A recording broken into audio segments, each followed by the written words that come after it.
നമ്മളെല്ലാവരും വൈകുന്നേരങ്ങളിലും രാവിലെയും നിലവിളക്ക് തിരിതെളിയിച്ച് മുടങ്ങാതെ പ്രാർത്ഥിക്കുന്നവരാണ്.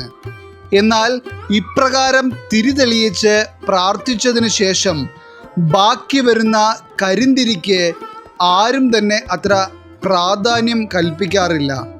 എന്നാൽ ഇപ്രകാരം നിലവിളക്ക് തെളിയിച്ചതിനു ശേഷം കരിന്തിരി അവിടുന്ന് മാറ്റുമ്പോൾ നാം ശ്രദ്ധിക്കേണ്ട വളരെയധികം കാര്യങ്ങളുണ്ട്. അവയൊന്നും നാം ശ്രദ്ധിച്ചില്ല എന്നുണ്ടെങ്കിൽ അതീവ ദോഷകരമായിട്ടുള്ള ഫലങ്ങളായിരിക്കും വന്നു ഭവിക്കുവാൻ പോകുന്നത്. ആയതിനാൽ ഇപ്രകാരം നിങ്ങൾ ശ്രദ്ധിക്കേണ്ട കാര്യങ്ങളെക്കുറിച്ചാണ് നാം ഇന്നത്തെ ഈ അധ്യായത്തിൽ പരാമർശിക്കുവാൻ പോകുന്നത്. എല്ലാവർക്കും ഇന്നത്തെ അധ്യായത്തിലേക്ക് സ്വാഗതം. നമ്മോട് എല്ലാവരും പറയുന്ന ഒരു പരാതി അല്ല എന്നുണ്ടെങ്കിൽ ഒരു പ്രാർത്ഥനാ വിഷയമാണ്, എത്രയൊക്കെ പ്രാർത്ഥിച്ചിട്ടും വിഷയങ്ങൾക്കൊന്നും ഒരു പരിഹാരമില്ല എന്നുള്ളത്. കടബാധ്യതകളൊക്കെ ഒന്നിനൊന്ന് കൂടുന്നതല്ലാതെ ജീവിതത്തിൽ ഒരു മുന്നേറ്റമില്ല. മക്കൾക്ക് വേണ്ടി പ്രാർത്ഥിക്കുന്നുണ്ട്, അവരുടെ വിവാഹം നടക്കുവാനും വിദ്യാഭ്യാസ കാര്യങ്ങളുമൊക്കെ നല്ല രീതിയിൽ നടക്കുവാനുമൊക്കെ പ്രാർത്ഥിക്കുന്നുണ്ട്. എന്നാൽ ഇതിനൊന്നും ഒരു മറുപടിയും ഈശ്വരൻ തരുന്നില്ല. മാത്രമല്ല, ഇത്രയും നാൾ പ്രാർത്ഥിച്ചിട്ടും വാടക വീട്ടിലാണ് ഇപ്പോഴും ജീവിക്കുന്നത്. സ്വന്തമായ ഒരു കിടപ്പാടം പോലും ഇതുവരെ ഈശ്വരൻ തന്നിട്ടില്ല. ഇതൊക്കെ പോട്ടെ, ഒറ്റ വൈകുന്നേരം പോലും തിരിതെളിച്ച് പ്രാർത്ഥിക്കുന്നത് മുടക്കാറില്ല. എന്നിട്ടും കുടുംബ കലഹവും മാത്രമാണ് വന്നുകൊണ്ടിരിക്കുന്നത്.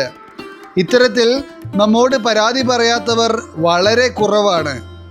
എന്നാൽ നിങ്ങൾ തിരിതെളിച്ച് പ്രാർത്ഥിക്കുമ്പോൾ ചെയ്യുവാൻ മറന്നു പോകുന്ന, അതല്ല എന്നുണ്ടെങ്കിൽ അറിവില്ലായ്മ കൊണ്ട് ചെയ്യാത്ത ചില കാര്യങ്ങളുണ്ട്. ഈ കാര്യങ്ങൾ നിങ്ങൾ ചെയ്യുമ്പോൾ നിങ്ങളുടെ പ്രാർത്ഥനയ്ക്ക് ഈശ്വരൻ്റെ ഭാഗത്തു നിന്നുള്ള മറുപടി വേഗത്തിൽ ലഭിക്കുവാൻ ഇടയാകും. സർവ്വ ഐശ്വര്യങ്ങളും നിങ്ങളുടെ കുടുംബത്തിലേക്ക് വരുവാനും നിങ്ങൾ ആഗ്രഹിക്കുന്നത് പോലെ ഒരു മാറ്റം നിങ്ങളുടെ ജീവിതത്തിൽ ലഭിക്കുവാനും ഇടയാകും. എല്ലാ വീടുകളിലും തന്നെ നിലവിളക്ക് തിരിതെളിയിച്ച് പ്രാർത്ഥിക്കുന്നത് ആ വീട്ടിലെ ഗ്രഹനാഥ അഥവാ കുടുംബിനിയായിരിക്കും. ഒരു വീടിനും കുടുംബത്തിനും ഏറ്റവും നല്ലത് വന്നു ഭവിക്കണമേ എന്ന് ഈശ്വരനോട് ഏറ്റവും ആത്മാർത്ഥമായി പ്രാർത്ഥിക്കുവാൻ കഴിയുന്നതും ആ വീട്ടിലെ ഗൃഹനാഥയ്ക്ക് തന്നെയായിരിക്കും. അതിനാൽ ഒരു വീട്ടിലെ എല്ലാ പണികളും ചെയ്തു തീർത്തതിന് ശേഷം രാത്രിയിൽ അടുക്കളയിൽ നിന്ന് ഇറങ്ങുന്നതിന് മുൻപ് വളരെ എളുപ്പത്തിൽ ആ കുടുംബനാഥയ്ക്ക് തന്നെ ചെയ്യാവുന്ന ഒരു ക്രിയയാണ് ഇത്. നിലവിളക്ക് എന്ന് പറയുന്നത് ലക്ഷ്മി ദേവിയുടെ വാസസ്ഥലമാണ്. അതിനാൽ തന്നെയാണ് നിലവിളക്ക് കത്തിച്ച് പ്രാർത്ഥിക്കുന്നതിന് നാം ഇത്രയേറെ പ്രാധാന്യം നൽകുന്നത്.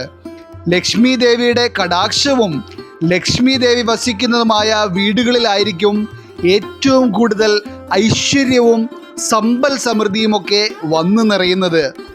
ആയതിനാൽ തന്നെ നിലവിളക്ക് തെളിയിച്ചതിന് ശേഷം വരുന്ന കരിന്തിരിക്കും പ്രാധാന്യമുണ്ട്. നിങ്ങളിൽ മിക്ക ആളുകളും തന്നെ ഇതുവരെ ചെയ്യാറുള്ളത് നിലവിളക്ക് തിരിതെളിയിച്ച് പ്രാർത്ഥിച്ചതിന് ശേഷം കരിന്തിരി പുറത്തേക്ക് വലിച്ചെറിയുകയായിരിക്കും പതിവ്. നിങ്ങൾ വലിച്ചെറിയുന്ന കരിന്തിരി മുറ്റത്തേക്കോ പറമ്പിലേക്കോ എവിടെയെങ്കിലുമൊക്കെ ആയിരിക്കും വീഴുക. ഇങ്ങനെ മുറ്റത്ത് കിടക്കുന്ന കരിന്തിരിയിൽ നാം കയറി ചവിട്ടുകയോ തുപ്പുകയോ ഒക്കെ ചെയ്യുന്നത് അതീവ ദോഷകരമായിട്ടുള്ള ഒരു കാര്യമാണ്. ഇപ്രകാരം നാം കരിന്തിരിയിൽ ചവിട്ടുന്നത് ഒന്നും നിങ്ങളുടെ മനസ്സറിവോടെ പോലും ആയിരിക്കില്ല. എന്നിരുന്നാലും ഇത് ദോഷകരമായി തന്നെ നിങ്ങളിലേക്ക് വന്നു ചേരും. എന്തുകൊണ്ടെന്നാൽ നാം മുൻപ് പറഞ്ഞതുപോലെ ലക്ഷ്മി ദേവിയുടെ വാസസ്ഥലമാണ് നിലവിളക്ക് എന്നുള്ളതിനാലാണ് ഇപ്രകാരം വന്ന് ഭവിക്കുന്നത്.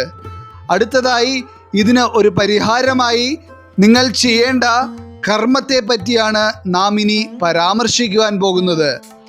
എല്ലാ സ്ത്രീകൾ രാത്രിയിൽ അടുക്കളയിൽ നിന്ന് ഇറങ്ങുന്നതിന് മുൻപ് പാത്രമൊക്കെ കഴുകി വൃത്തിയാക്കി അടുക്കളയൊക്കെ തുടച്ചിട്ടതിന് ശേഷം ആണ് അടുക്കളയിൽ നിന്നും ഇറങ്ങുക. അപ്പോൾ നിങ്ങൾ അടുക്കളയിൽ നിന്ന് ഇറങ്ങുന്നതിന് മുൻപ് ഈ കരിന്തിരി കത്തിച്ച് കളയുക എന്നുള്ളതാണ് നിങ്ങൾ ചെയ്യേണ്ട ആ ഒരു കാര്യം. ഈ കരിന്തിരി നിങ്ങൾ കത്തിക്കുന്ന സമയത്ത് ലക്ഷ്മി ദേവിയെ മനസ്സിൽ പ്രാർത്ഥിച്ചുകൊണ്ട് വേണം നിങ്ങൾ ഈ ഒരു ക്രിയ ചെയ്യുവാൻ. ഈ കരിന്തിരി കത്തിത്തീരുമ്പോൾ നിങ്ങളുടെ എല്ലാ ദുരിതങ്ങളും കഷ്ടപ്പാടുകളും ഇതോടൊപ്പം അലിഞ്ഞു തീരണമേ എന്ന് ദേവിയോട് പ്രാർത്ഥിക്കുക. ഇപ്രകാരം ചെയ്യുന്നത് നിങ്ങളുടെ എല്ലാ ദുരിതങ്ങളും വിട്ടകലുവാനും സർവ്വ ഐശ്വര്യങ്ങളും നിങ്ങളിലേക്ക് വന്നു ചേരുവാനും ഇടയാകും. കരിന്തിരി ഇപ്രകാരം പ്രാർത്ഥനയോടെ കത്തിക്കുന്ന ഈ ഒരു ക്രിയ ചെയ്യുവാൻ പ്രത്യേകിച്ച് നിങ്ങൾ ഒരു ചിട്ടവട്ടങ്ങളും നോക്കേണ്ടതില്ല. കുളിക്കുകയോ പ്രത്യേക ദിശയിലേക്ക് തിരിഞ്ഞു നിന്ന് ഇവ ചെയ്യുകയോ ഒന്നും വേണ്ടതില്ല.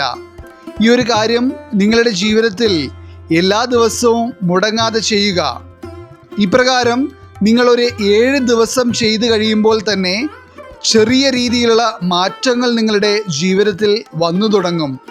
21 ദിവസമൊക്കെ ആകുമ്പോൾ വളരെ നല്ല രീതിയിൽ പ്രകടമായി തുടങ്ങും. ഇപ്രകാരം 41 ദിവസം ചെയ്തു കഴിയുമ്പോൾ തന്നെ നിങ്ങളുടെ ജീവിതത്തിലെ ഒരുവിധം എല്ലാ ബുദ്ധിമുട്ടുകളും തന്നെ മാറി സമാധാനവും സന്തോഷവും സമ്പത്തുമൊക്കെ നിറഞ്ഞ ഒരു കുടുംബമായിരിക്കും നിങ്ങളുടേത്. ഈശ്വരൻ നിങ്ങളെ എല്ലാവരെയും രക്ഷിക്കട്ടെ. നിങ്ങളുടെ പ്രത്യേക പ്രാർത്ഥനാ വിഷയങ്ങൾ എന്തെങ്കിലുമൊക്കെ ഉണ്ടെങ്കിൽ നിങ്ങളുടെ പേരുകൾ സഹിതം അത് ഒന്ന് എഴുതി അറിയിക്കുക.